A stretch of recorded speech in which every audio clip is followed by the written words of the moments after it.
Bonjour bien-aimés, alors je reviens vers vous par rapport à ce message que le Seigneur m'a mis à cœur, qui est le suivant: testons notre foi. Donc, je plonge directement dans le livre de 2 Corinthiens, chapitre 13, verset 5, où justement l'apôtre Paul, qui était chargé justement de convertir le reste du monde en dehors des Juifs à Jésus-Christ, il nous dit: examinez-vous vous-même pour savoir si vous êtes dans la foi. Éprouvez-vous vous-même. Ne reconnaissez-vous pas que Jésus-Christ est en vous, à moins que peut-être vous ne soyez réprouvés. Alors, par ce passage de la Bible, bien-aimé, qui, je le rappelle, figure dans le Nouveau Testament, Paul veut que nous puissions ainsi nous examiner, que nous puissions ainsi prendre un temps d'arrêt vis-à-vis de nos vies, vis-à-vis de nos activités, vis-à-vis de nos préoccupations au quotidien, pour voir si nous marchons selon la volonté de Dieu, pour voir si nous sommes toujours ancrés en Dieu, pour voir si nous faisons que justement son Esprit Saint prévale sur toutes choses et pour toutes choses dans nos vies, et ce dans chacun de, leur aspect. Alors, il est important pour cela de, premièrement, savoir se remettre en question, avoir suffisamment de recul pour pouvoir se dire si nous-mêmes, nous n'avons pas des choses à revoir, à réajuster dans nos vies, si nous-mêmes, nous n'avons pas perdu de vue Dieu d'une manière ou d'une autre.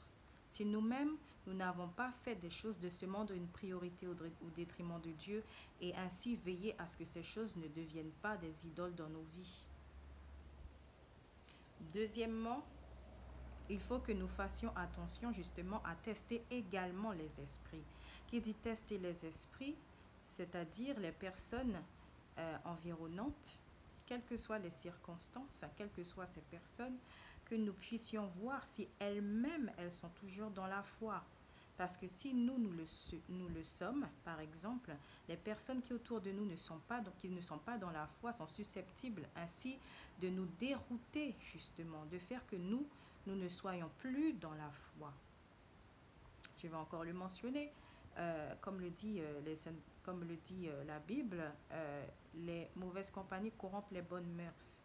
Donc, je vais encore vous citer ceci dans 1 Jean chapitre 4 verset 1, pardon. Bien-aimés, n'ajoutez pas foi à tout esprit, mais éprouvez les esprits pour savoir s'ils sont de Dieu, car plusieurs faux prophètes sont venus dans le monde. Alors, lorsqu'on parle de prophète, on parle de toute personne qui professe, professant comme étant des personnes de Dieu, des serviteurs de Dieu, comme étant dans la foi, etc.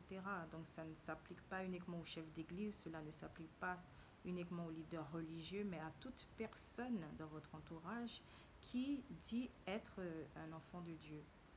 Donc, encore une fois, ces personnes si mal intentionnées, si même inconsciemment, hein, si elles servent Satan inconsciemment parce qu'elles ne détiennent pas la vérité, ou qu'elles ne lisent pas leur Bible, ou qu'elles ne consultent pas l'Esprit Saint, etc., ces personnes peuvent être des outils dans la main de Satan. Et donc, il faut que vous puissiez avoir le discernement de Dieu qui découle de son Esprit Saint pour pouvoir discerner si ces personnes sont elles-mêmes dans la foi, si ces personnes suivent elles-mêmes le droit chemin, si ces personnes sont elles-mêmes, par exemple, dans la bonne église.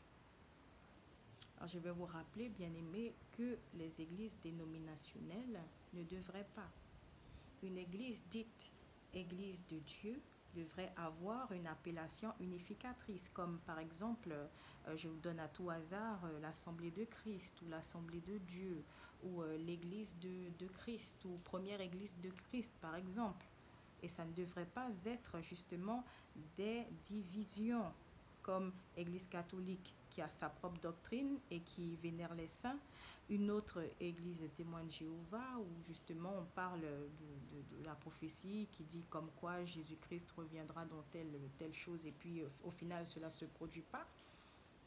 ou une autre église, par exemple les Mormons, qui annoncent un tout autre évangile qui ne figure pas donc dans la Sainte Bible, etc. Donc vous voyez que toutes ces divisions font que le chrétien s'éparpille.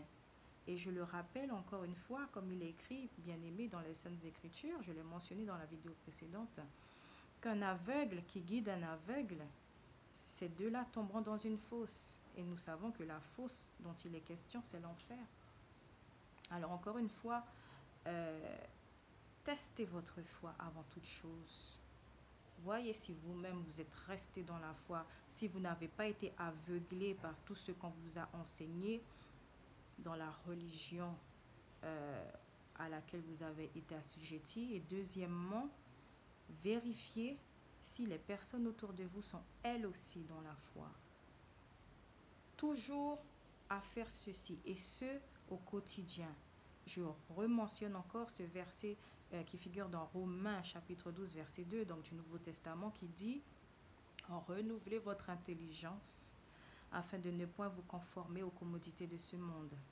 Et ainsi vous discernerez ce qui est juste, bon, honorable et agréable aux yeux de Dieu. » Car c'est de cela qu'il s'agit, bien-aimé. Il ne s'agit pas de faire plaisir aux hommes et que ces hommes-là, s'ils sont dans le faux, vous mènent dans le fossé. Non. Il est question de pouvoir, par l'Esprit Saint, connaître toute vérité, et si il faut se redresser, c'est lui-même qui vous mènera dans le droit chemin. Et pour cela, il faut apprendre à faire confiance à l'Esprit Saint et à se reposer sur Dieu. Voilà. Alors,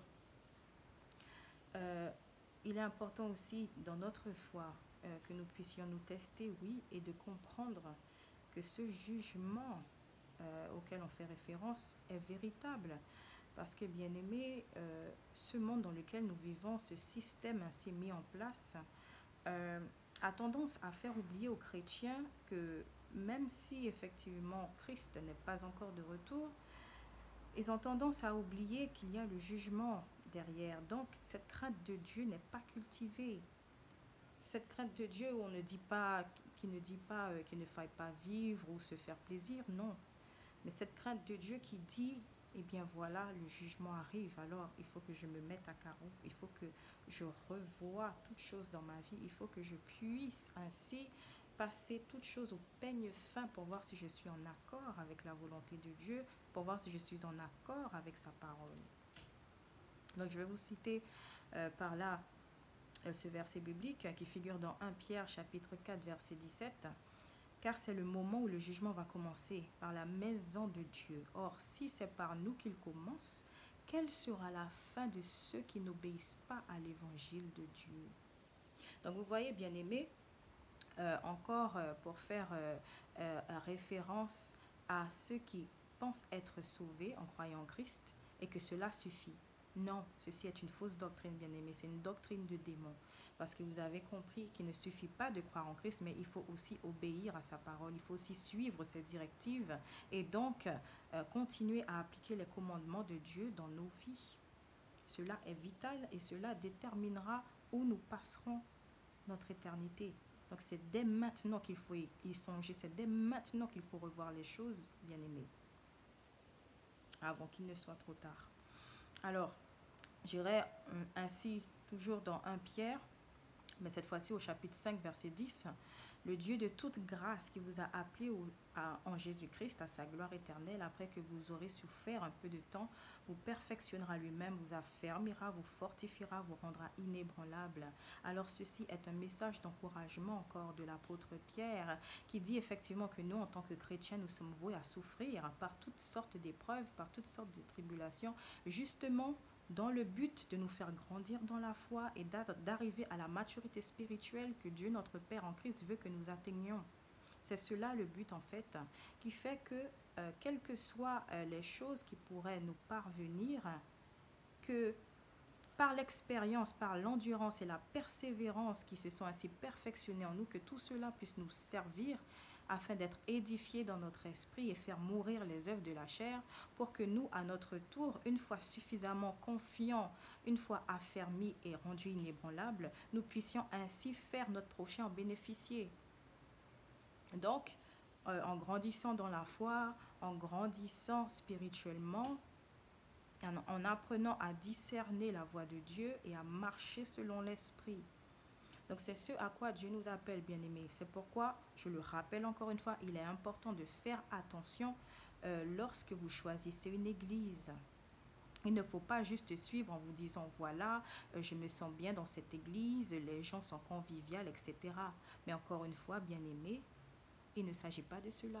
Il s'agit de savoir si cette église est remplie du Saint-Esprit, si on y enseigne la repentance, si on y enseigne la crainte de Dieu, si on y enseigne la sainteté et comment marcher selon l'Esprit, si on y enseigne le fait qu'il faille obéir à Dieu, à son évangile.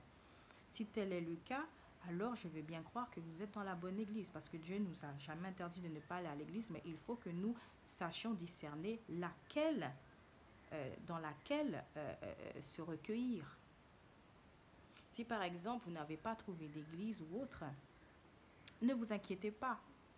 La parole de Dieu dit effectivement, si nous sommes 2 ou 3 à nous réunir en son nom, alors il est là. Et n'oubliez pas, comme il est écrit également, bien-aimés, que nous-mêmes, nous constituons l'église. Nous-mêmes, nous sommes le temple de Dieu qui abritons l'Esprit Saint. Donc l'église ne se limite pas à un bâtiment. L'église, ce n'est pas un bâtiment. L'église, c'est vous et moi.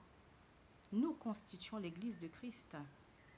Et donc, ceux qui pensent encore que le fait de ne pas aller à l'église, ils iront en enfer, détrompez-vous. Parce que si vous allez dans une église qui ne suit pas les doctrines, les enseignements de Christ, les commandements de Dieu, cette église tout entière tombera.